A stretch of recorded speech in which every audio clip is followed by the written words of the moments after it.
Bustag, magandang umaga po sa ating lahat ng mga kapwa ko ka-farmers, mga ka-viewers. So hanggang ito na po ang ating talong ngayon na mamaya pipitasan na natin.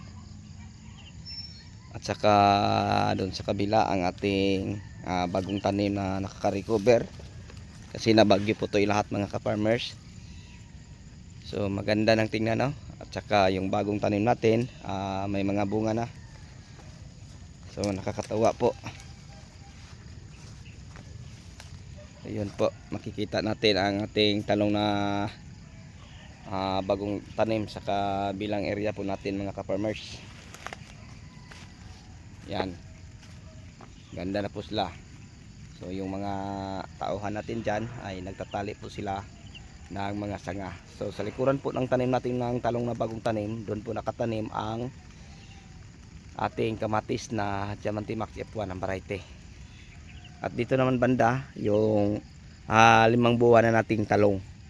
So ang variety po ng talong natin dito ay Calixto po lahat. Tapos may 3 linya tayong okra, sumisible na. Yun po ang ating smooth green, no? Tapos may miga si tayo na pepino. Yun po ang natira sa bagyo.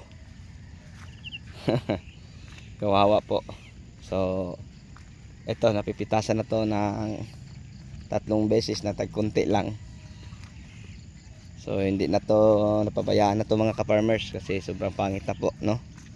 Tagsandi pa lang ang nila dahil po sa init at saka sa bagyo. Pagtapos bagyo wala nang ulan, ngayon lang medyo umulan ng konti.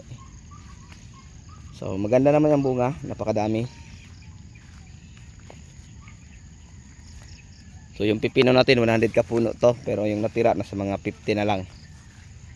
So ito ang ating talong, medyo masikip na naman ulit yung mga daanan sa gitna. At ngayon punta tayo sa ampalaya kasi pipitasan po ito namin. So yan ang ating ampalaya, no, na Galaxy Max F1. So yun po ang may update ko sa inyo, yung sa bagong tanim na ampalaya, talong at saka sa 5 buwan na tinatalong. So ngayon samahan niyo ako at punta tayo sa ating ampalaya. So ito na po ang ating ampalaya. So daming bunga mga ka-viewers, oh. Ito po si Galaxy Max F1 ng Swiss na nabagyo tapos nakaka-recover. So dami tayong makikitang mga bunga. So yun po ang palagi kong ibinahagi sa inyo. Kung hindi lang to na bagyo mga ka-farmers, hindi lang yon ang ating nakikitang bunga. So kasi yung variety na ating naitanim super mamunga po, no? So tingnan nyo, ang daming bunga.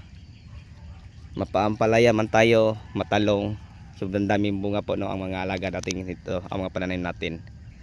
Okay, so bago tayo magtapos, mega love shoutout po, no, sa inyong lahat na mga solid natin subscriber, mga viewers, sharer at commentator, lalo na sa mga bago nating subscriber. Maraming salamat po sa inyong lahat. God bless at mabuhay po tayong lahat. Bye bye po.